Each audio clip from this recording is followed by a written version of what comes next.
அனைவருக்கும் வணக்கம். பெரியார் பற்றி பார்க்கலாம். 1879 17/9 பிறந்தார்.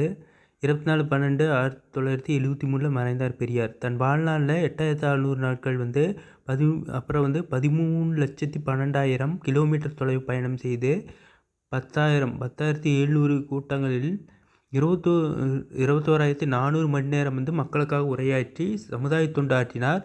1970ஆம் ஆண்டு சமுதாய சீர்திருத்த செயல்பாடுகளுக்காக ஐக்கிய நாடுகள் அவையின் யுனெஸ்கோ விருது பெரியாருக்கு வழங்கப்பட்டது. நடுவண் அரசு 1978ஆம் ஆண்டு பெரியாரின் உருவம் பொறித்த அஞ்சல் தலை வெளியிட்டது சிறப்பித்திருக்கு. அடுத்தது புறநானூறு. நாடாகு ஒன்றோ காடாகு ஒன்றோ அவளாகு ஒன்றோ மிசையாகு ஒன்றோ எவ்வழி நல்லவர் ஆடவர் அவ்வழி நல்லை வாலிய நிலனே அப்படின்னு சொல்லியிருக்காங்க ஔவையார். புறநானூறு எழுதியவர் ஔவையார். நிலமே நீ நாடாக இருந்தால் என்ன, காடாக இருந்தால் என்ன, பள்ளமாக இருந்தால் என்ன, மேடாக இருந்தால் என்ன, எங்கே ஆண்கள் நல்லவர்களாக இருந்தார்களோ அங்கே நீயும் நல்லதாக இருக்கிறாய், நிலமே நீ வாழ்க அப்படின்னு சொல்லியிருக்காங்க. பொருள் ஒன்றோ தொடரும் சொல். நாடாக ஒன்றோனா நாடாக இருந்தால் என்ன அல்லது என தொடரும். அதாவது ஒன்றோனா தொடரும் சொல், நாடாக ஒன்றோ நாடாக இருந்தால் என்ன அல்லதுன்னா என தொடரும். அவள்னா பள்ளம், மிசைனா மேடு, ஆடவர்னா ஆண்கள். இங்கு மனிதர்களை பொதுவாக குறித்தது. நல்லைனா நல்லதாக இருக்கிறாய். நூல் குறிப்பு. புறநானூறு புறம் +4 +100. 8 தொகை நூல்கள் ஒன்றான புறநானூறு. இந்நூல் புலவர் பலர் இயற்றிய பாடல்களின் தொகுப்பு. 8 தொகையும் 10 பாட்டும் சங்க நூல்களாகும். 8 தொகையும் 10 பாட்டும் சங்ககால நூல்கள்.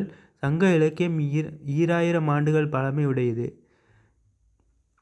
தமிழர்கள் வரலாறு பண்பாடு ஆகியவற்றை அறிய உதவும் நூலாக புறநானூறு திகழ்கிறது.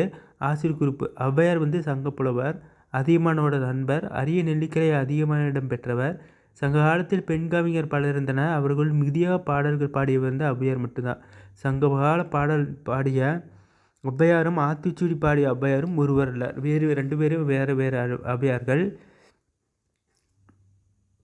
அடுத்தது திண்ணை இடித்து திருவாக்கம் சொல்லியிருக்கு. அது தாரா பாரதி எழுதியிருக்காரு.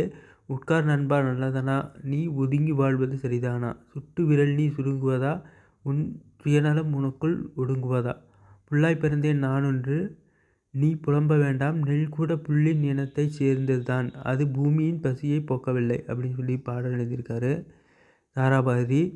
இவரோட குறிப்பு அதாவது ஆசிரியர் குறிப்பு என்னென்னா, கவிஞர் தாராபாரதி எழுச்சிமிக்க கவிதைகள் எழுதுவது வல்லவர். ஆசிரியராக பணியாற்றிய இவர் தமிழக அரசின் நல்லாசிரியர் விருது பெற்றிருக்காரு. புதிய விடியல்கள், இது எங்கள் கிழக்கு, பாரதி கவிதைகள் முதலியவை இவர் நூல்கள். இவர் வாழ்ந்த காலம் 1947 இருந்து 2000 வரைக்கும் வாழ்ந்திருக்காரு. இந்த வீடியோ பிடிச்சிருந்தால் லைக் பண்ணுங்கள், ஷேர் பண்ணுங்கள், சப்ஸ்கிரைப் பண்ணுங்கள். தேங்க்யூ.